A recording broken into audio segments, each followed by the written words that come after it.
Today we're going to talk a little bit about what's the difference between an atheist and an anti-theist.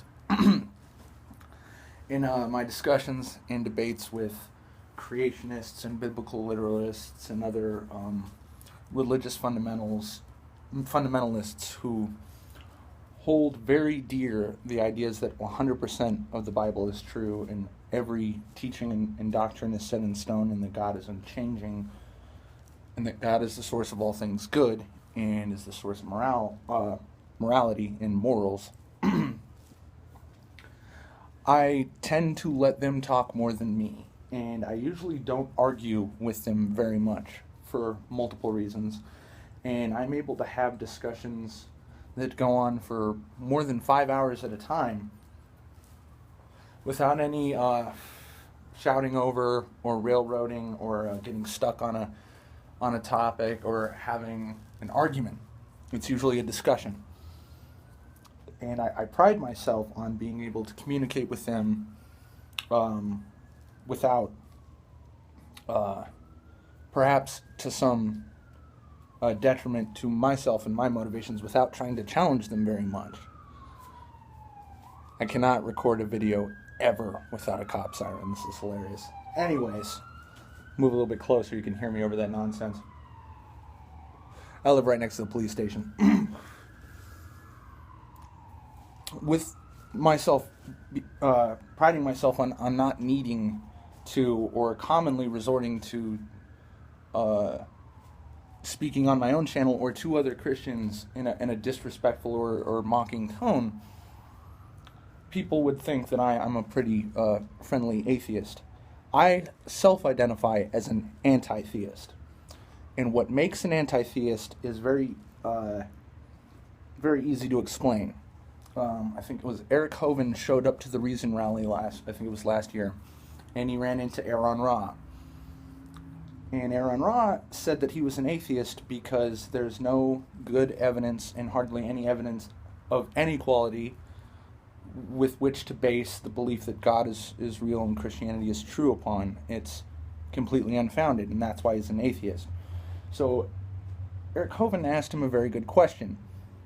He said, if I could prove to you beyond a shadow of a doubt that God was real, would you worship him? And Aaron Ra very quickly and very succinctly responded, no.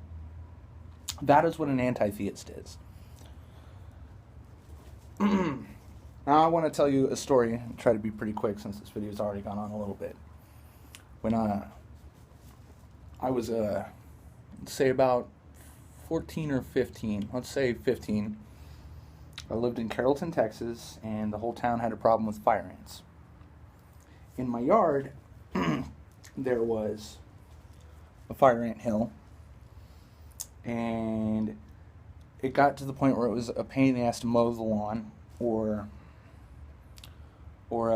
plant anything in the garden or even walk out there with sandals, let alone barefoot, because of the fire ants.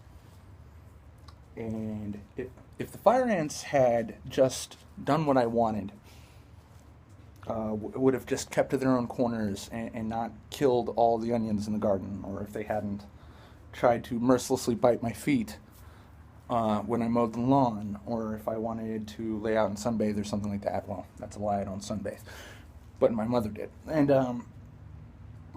I decided that I was going to try to get rid of them. And at first I tried to exciting their nests and smashing as many of them as possible. And then I went to the point of digging out their nests and burning them with oil in boiling water to get them out.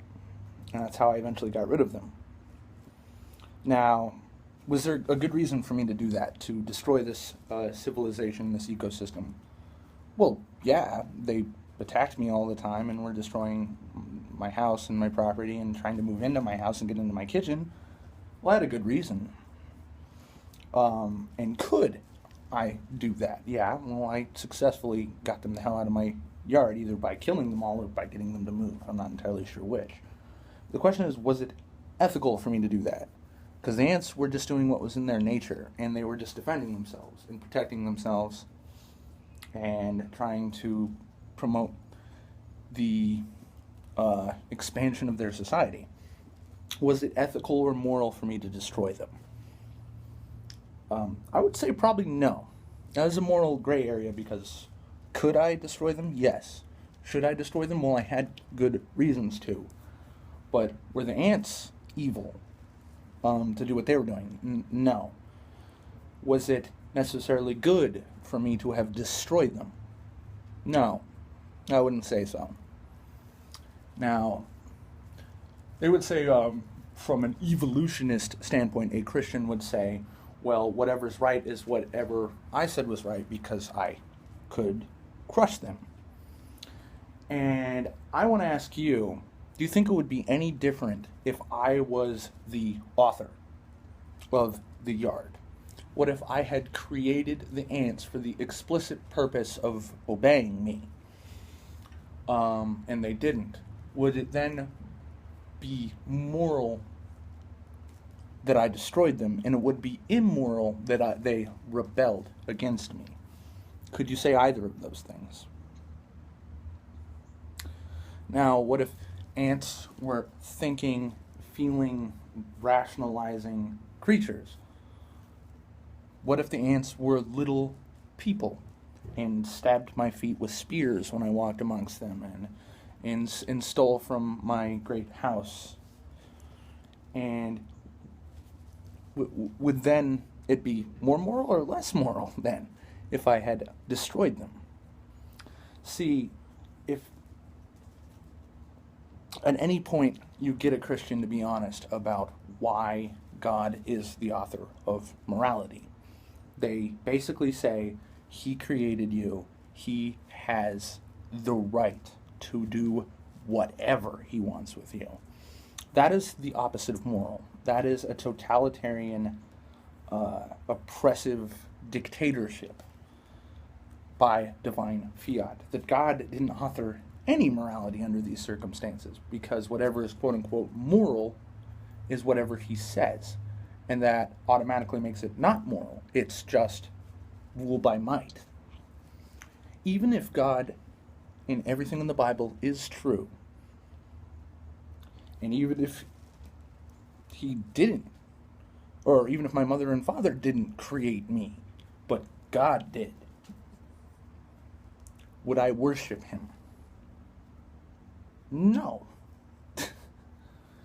Anybody who can tell me with a straight face that just because something has that power over you and created you with an intended purpose that you do not necessarily share, that they have the right to punish you for not being what they want of you as an individual, that is the opposite of moral. That is about as concretely evil of a concept as there is. And any being that operates under those ideas of morality is evil and is not worthy of worship. Thanks for watching.